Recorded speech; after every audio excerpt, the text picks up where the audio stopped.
जैसी दृष्टि वैसी सृष्टि। तो इस विषय पे किसी ने गुजारिश की है कि कुछ बोलिए। तो बहुत लोग मतलब इसका ऊपर ऊपर से मीनिंग लेते हैं और इस पे विश्वास नहीं करते, क्योंकि इसमें ऐसा लग रहा है कि आप जिस नज़र से देखोगे वैसी दुनिया नज़र आएगी और वैसी आपकी तब जिंदगी होगी। तो लोग कहते हैं कि ऐसा थोड़ी होता है, नज़र आपकी कैसी भी हो दुनिया तो जैसी है वैसी रहेगी, या आपकी ज़िंदगी जैसी है वैसी रहेगी। लेकिन दरअसल ऐसा है नहीं। ये बात एकदम सही है। आप बहुत गहराई से और अपने अनुभव से अगर इस पे मनन करें तो ऐसा होता है, जैसा आपका दृष्टिकोण होगा वैसे वैसे आपकी ज़िंदगी होने लगेगी। इसका साइंटिफिक प्रूफ क्या है? तो एक ये इमोटो जी हुए हैं, उस पे मैंने एक अलग वीडियो बनाया था, मसारू इमोटो। और उन्होंने ये सिद्ध किया कि पानी आपके इमोशन को, आपके इंटेंशन को रजिस्टर करता है।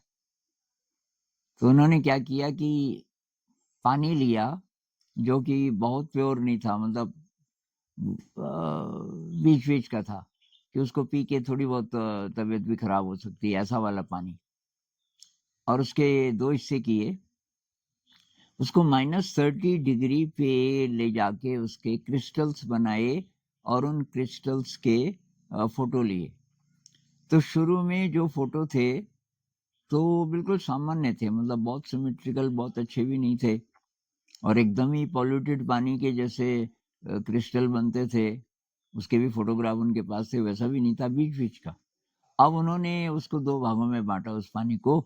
एक को तो दे दिया एक बहुत कोई मेडिटेटर, बहुत डीप मेडिटेटर थे, कि भाई साहब इसको 1 घंटा आप अपने पास रख लो, इस पानी को फिर मैं ले लूंगा, मैं साइंटिस्ट हूँ। उनको जानते थे लोग, तो बहुत बड़ा साइंटिस्ट था। तो उन्होंने कहा मैं ध्यान में बैठ रहा हूँ, वैसे भी 1 घंटे से ज्यादा ही बैठूंगा, तो आप रख दो इस पानी को यहाँ पे। और दूसरा जो सैंपल है पानी का, वो एक क्रिमिनल के पास ले गए। तो वो कहीं बैठा था कोर्ट के बाहर, और उसको बिठाया गया था, शायद हथकड़ी वगैरह थी। और तो ये उसके पास चला गया। सबने बोला ये है बहुत खतरनाक क्रिमिनल है। उसने कहा भाई साहब एक रिक्वेस्ट है, मैं साइंटिस्ट हूँ, 1 घंटा में आपके पास रखना चाहता हूँ इस पानी को। पहले तो उसको बहुत अजीब लगा, उसने कहा मेरे पास पानी, मतलब कि साइंटिस्ट हूँ ना, कोई प्रयोग कर रहा हूँ, कि मुझे क्या करना है कि आपको कुछ नहीं करना, ये पानी यहाँ पे रखा रहेगा, मैं 1 घंटे बाद ले लूंगा, कि रख दो। अब उसने 1 घंटे बाद वो दोनों पानी फिर -30 डिग्री पे ले गया उनको, और फिर उनके फोटो खींचे। इस समय मेरे पास चित्र नहीं है, लेकिन आप ये देख लेना यूट्यूब पे, मसारू इमोटो वाटर क्रिस्टल्स, ऐसा टाइप करना आप, और वो चित्र आ जाएंगे। तो जो संत के पास वो पानी गया, उसके क्रिस्टल्स हैं एकदम सिमेट्रिकल, बहुत खूबसूरत, मतलब वो मेडिसिनल पानी बन गया। और जो क्रिमिनल के पास था वो एकदम अगली शक्ल वाले क्रिस्टल बने, मतलब उसकी उसकी जब तस्वीरें ली गई। और द मैसेज ऑफ वाटर एक किताब है उनकी, और भी किताबें हैं, तो किताब भी आप पढ़ लीजिए। अब ऐसी रिसर्च पे ना विरोध भी बहुत होता है। जो मेन स्ट्रीम साइंस है उसको खतरा है ऐसी रिसर्च से, तो पूरी कोशिश करते हैं कि इसको झूठ सिद्ध किया जाए। लेकिन बहुत सारे दूसरे वैज्ञानिक हैं जिनकी जरा वाइड दृष्टि है, तो वो कहते हैं कि नहीं ये है, ऐसा है। और फिर इस पे और प्रकार के और जगह भी प्रयोग हुए, और ये पाया गया कि ये बात एकदम सही है। इधर जब ये क्वांटम फिजिक्स आनी शुरू हुई तो एक नया कॉन्सेप्ट आया कि सब एटॉमिक लेवल पे, सब एटॉमिक लेवल मतलब एटम से भी ये जो इलेक्ट्रॉन प्रोटॉन और इसमें जो खासकर इलेक्ट्रॉन क्योंकि चलता है, इलेक्ट्रॉन को कि देखो, आप देख रहे हो कोई ऑब्जर्वर है तो जरा दिशा बदल देता है, रास्ता बदल देता है, ना देखो तो उसका रास्ता कुछ और होता है।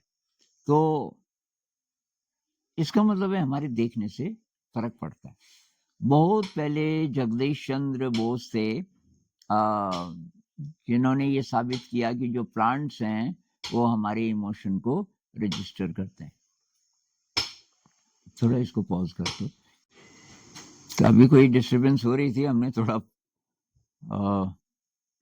पॉज किया था। तो खैर, तो मैं बोल रहा था कि ये जो मसारू इमोटो है, इनका प्रयोग अकेला नहीं है। वो हैं जगदीश चंद्र बोस ने बहुत पहले साबित कर दिया था, असर पड़ता है। और मेडिटेशन इसका सबसे बड़ा प्रूफ है। मेडिटेशन पे बहुत लिटरेचर अवेलेबल है कि कोई असाध्य बीमारी है वो मेडिटेशन से ठीक हो जाती है बहुत बार। कैसे ठीक होती है? मतलब जब आप ध्यान करते हो तो उससे चेंज क्यों आता है?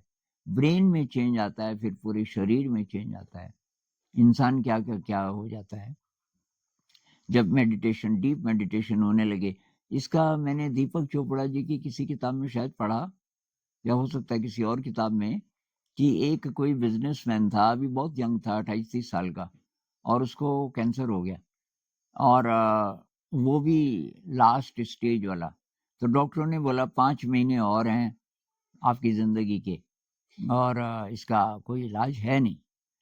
अब इसकी हालत खराब, वो न तो खाना खा पाए न सो पाए, कि यार जिंदगी खत्म हो रही है। तो एक दोस्त उसका था, वो भी बिजनेस में ही था, उसको ट्रैवल बहुत करना होता था। वो उसके शहर में आया और किसी तरीके से उसका एड्रेस ट्रेस किया और आ गया उसके घर में। अकेला था, ये अकेला था। तो इसने कहा, और भाई क्या हाल है? उसने कहा, यार मैं तो मरने वाला हूँ, डॉक्टरों ने 5 महीने दिए हैं। कि क्या हुआ? कि कैंसर है, वो भी लास्ट स्टेज। तो उसके दोस्त ने उसको बताया कि यार एक आश्रम है, अब ये उसी देश, यूरोप की कहानी है, उसी देश में था ये आश्रम, या अगल बगल के देश में किसी, कि वहां ये मंक लोग हैं कुछ जो 6 महीने में कि कैंसर ठीक कर देते हैं। अब इसका बिल्कुल विश्वास नहीं था। उसने कहा, यार डॉक्टर, ये सबसे एडवांस्ड जो डॉक्टर्स हैं वो तो कुछ कर नहीं पाए। उसने कहा, भाई मुझे कहीं से जानकारी मिली, बहुत ऑथेंटिक जानकारी है। अब बाकी विश्वास तो किया 100% मुझे भी नहीं है, पर मैं बता रहा हूँ एक ऑप्शन वो भी है। तो चला गया और ये सोचने लगा कि यार वैसे भी मैं मर ही रहा हूँ, ट्राई कर लेते हैं। बोलते ना, मरता क्या ना करता, जब मौत आती है तो हमारे विश्वास सब जरा फ्लेक्सिबल हो जाते हैं। तो ये चला गया वहां, और वहां जाते ही उसको थोड़ा अच्छा लगने लगा। वहां का वातावरण, लोग बहुत शांति प्रिय, ध्यान कर रहे हैं। तो डॉक्टरों ने बोला, भाई ठीक है, तो ठीक तो हो जाएगा, कोई बड़ी बात नहीं, लेकिन तुझे 6 महीने यहाँ रहना पड़ेगा। उसको बात समझ नहीं आई। उसने कहा, रहना पड़ेगा? क्यों नहीं रहूंगा मैं? अरे कि तू 2 महीने में ठीक हो जाएगा, तब तो बोलेगा मुझे जाने दो बस, क्योंकि तो एक्टिव आदमी है ना, बिजनेस वाला है, तो चुप रहना तेरे बस का नहीं है। उसने कहा, नहीं नहीं, मैं तो तभी जाऊंगा जब आप बोलोगे। वही हुआ, 2 महीने में वो एकदम फिट। मेडिटेशन कराया उसको, बहुत कुछ ब्रीदिंग एक्सरसाइजेस, कुछ मेडिटेशन। जैसे जैसे ठीक हुआ तो लाइट एक्सरसाइज और खाने पीने के कुछ स्ट्रिक्ट रूल्स वगैरह। तो तब उसका चेकअप कराया 2 महीने बाद। डॉक्टरों ने बोला ये एकदम ठीक हो गया, जरा वीकनेस है शरीर में। तो तब वो मंक लोगों ने बोला, हाँ जी क्या चल रहा है दिमाग में? उसने कहा कि मैं नहीं नहीं, मैं नहीं जाऊंगा, आप जब बोलोगे तब भी जाऊंगा। खैर 6 महीने बाद तब जाने का टाइम आया। डॉक्टरों ने बोला, आप, डॉक्टरों ने नहीं, मंक्स ने बोला कि अब आप जा सकते हो, और लेकिन एक काम करो, उसी हॉस्पिटल में जाओ, दोबारा अपना चेकअप करो, कि ये मत बताओ कि पहले से तुम्हारा इलाज चल रहा है। मतलब एज अ फ्रेशर जाओ कि मुझे कुछ शक है, मुझे कुछ हो ना गया हो, मैं बिजनेसमैन हूँ और पैसे तुम्हारे पास नहीं, सारे टेस्ट करा दो दोबारा और कुछ उसमें कुछ नहीं निकलेगा। फिर वो जो 2 सेट्स होंगे पेपर्स के, एक जो अभी तू टेस्ट कराएगा और एक जो वो जो पहले के कागज़ हैं, जिसमें ये है कि 5 महीने में मरने वाला है, दोनों दिखाना सबसे बड़े डॉक्टर को कि अच्छा ठीक है। तो ये गया, इसने वैसे ही किया, सारे टेस्ट करवाए और फिर वो लेके चला गया सबसे बड़े डॉक्टर्स। अब इसको लोग जानते थे, बहुत बड़ा बिज़नेसमैन था। तो उसने कहा जी कि ये अभी-अभी मैंने टेस्ट कराए, ये कागज़ है। अब ये जो सबसे बड़ा डॉक्टर था, 2-3 और डॉक्टर्स भी किसी बात पे वो विचार-विमर्श कर रहे थे, वो भी बैठे थे। तो डॉक्टर मुस्कुराया, उसने कहा, "भई बहुत बढ़िया, क्यों शक है आपको कि आपको कुछ हो गया है?" तो उसने तब वो 5 महीने पहले वाले, 6 महीने पहले वाले दिखाए, जिसमें ये था कि मर जाएगा, कोई इलाज नहीं। अब उसके एक्सप्रेशन बदलने लगे डॉक्टर के और धीरे-धीरे उसको गुस्सा आने लगा। उसने कहा, "ये आदमी कोई दूसरा था।" अरे कि दूसरा कहाँ था? आप देखो ना, एड्रेस देखो, फ़ोटो देखो, ये पूछो, अपनी नर्सेज़ को पूछो, डॉक्टर्स को पूछो, आपको शक क्यों हो रहा है कि ये कैसे हो सकता है? ठीक कैसे हो सकता है ऐसा पेशेंट जिसको हमने बोल दिया कि वो जो बेस्ट इलाज है वो उसके बाद भी जब कोई था नहीं इलाज, हमने बोला 5 महीने में मर जाएगा, तो ठीक कैसे हो सकता है? उसने कहा, हुआ ना, इसका मतलब कोई और भी चीज़ है, जो आप बताते नहीं हो। थेरेपी के और भी तरीके हैं, मैं मेडिटेशन से ठीक हुआ। डॉक्टर ने कहा कि नहीं, आप जाओ। तो ये ये 2 बातें हैं इसमें। एक तो ये कि कैसे मेडिटेशन अ, हमारी ज़िंदगी बदल सकता है और तो वही बात दृष्टि में भी है। जैसी दृष्टि वैसी सृष्टि। आपकी जो ज़िंदगी है, मेडिटेशन पे, अध्यात्म पे विश्वास है, तो एक प्रकार की ज़िंदगी होगी, आप शक्तिशाली बनते जाओगे। विश्वास नहीं है, तब आपको अपने दम पे जीना पड़ेगा और अपने दम पे जो जीता है, वो हमेशा स्ट्रेस में रहता है। बड़े से बड़ा बिज़नेसमैन, जिसको ये विश्वास है कि मैं ही ज़िंदगी जी रहा हूँ, मैं ही संघर्ष करूँगा तभी कुछ होगा और कोई शक्ति नहीं है। बुद्धिज़्म में कहते हैं कि आप अकेले हैं ही नहीं, इसलिए वो कहते हैं शून्यता। आप कौन हैं इसकी छानबीन करते-करते पता चला कि कुछ भी नहीं। आपके शरीर का एक-एक एटम बाहर के जगत से आया। आपकी एक-एक साँस बाहर की जगत से आ रही है। साँस बंद हो जाए 3 मिनट तो आप ज़िंदा नहीं रह सकते। इसलिए बुद्धिज़्म में कहते हैं इंटरकनेक्टेडनेस। सूरज और पृथ्वी का गुरुत्वाकर्षण खत्म हो जाए 1 सेकंड के लिए, पृथ्वी बड़ी तेज़ी से स्पेस में गिरेगी, जल के खत्म हो जाएगी। पूरी पृथ्वी, तो हम तो क्या चीज़ हैं। ये सारा जो ब्रह्मांड है इंटरकनेक्टेड है और हमारी ज़िंदगी सबसे जुड़ी है। तो मैं क की कोई बाउंड्री नहीं है। शरीर तो ख़ैर आदमी समझ जाएगा कि शरीर की कोई फ़िक्स बाउंड्री नहीं है, रोज़ ये बदलता है, बदलता है, बदलता है, फिर एक दिन ये खत्म हो जाता है। तो फिर मैं कौन है? तो ख़ैर, तो इसमें ये है कि अगर आपकी दृष्टि ऐसी है कि भई सारा जुड़ा है, पूरा ब्रह्मांड जुड़ा है और जैसे डेविड बोहम कहते हैं ना, डेविड बोहम साइंटिस्ट हैं लेकिन वो बहुत गहरे संत भी थे मेरे ख़्याल से। वो कहते हैं एक छोटा पौधा जब अंकुरित होता है, बीज से पौधा बनता है, तो पूरे ब्रह्मांड को पता है, इसको कितनी धूप चाहिए, कितना पानी चाहिए, नहीं तो मर नहीं जाएगा। तो हर एक की क्या ज़रूरत है, क्योंकि पूरे ब्रह्मांड का वो हिस्सा है। इसी पर आधारित ये है ज्योतिष है, कि भई सबका असर हम पे पड़ता है और इसी पे बेस्ड फिर मेडिटेशन है। मेडिटेशन में क्या है कि कोई एनर्जी का फ़ील्ड है, बहुत विराट, जिसको हम एक्सेस कर सकते हैं और अगर हम बंद रखेंगे अपने दिमाग को कि कुछ नहीं है जी, तो तब हम उसको एक्सेस नहीं कर पाएँगे, तब बहुत लिमिटेड जो हमारी एनिमल एनर्जी है पहले से, वही काम करेगी। तो वही पॉज़िटिव, पॉजिटिव दृष्टिकोण से आपका जो जीवन है वो सुखमय होगा। किसी विराट शक्ति पे अनुभूति हो या ना हो, आप केवल विश्वास भी कर लो। अब लोग कहते हैं ये तो अंधविश्वास है। भाई आपको कैसे पता कि नहीं होता? ना आत्मा होती ना परमात्मा होता, आपको कैसे पता कि नहीं होता?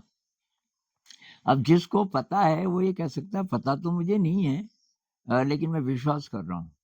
तो विश्वास से भी पॉजिटिव असर होगा। बहुत बार विश्वास बहुत बड़ा काम करता है। तो दूसरा, फिर हमारे विश्वास को सपोर्ट करने वाली और चीजें हैं।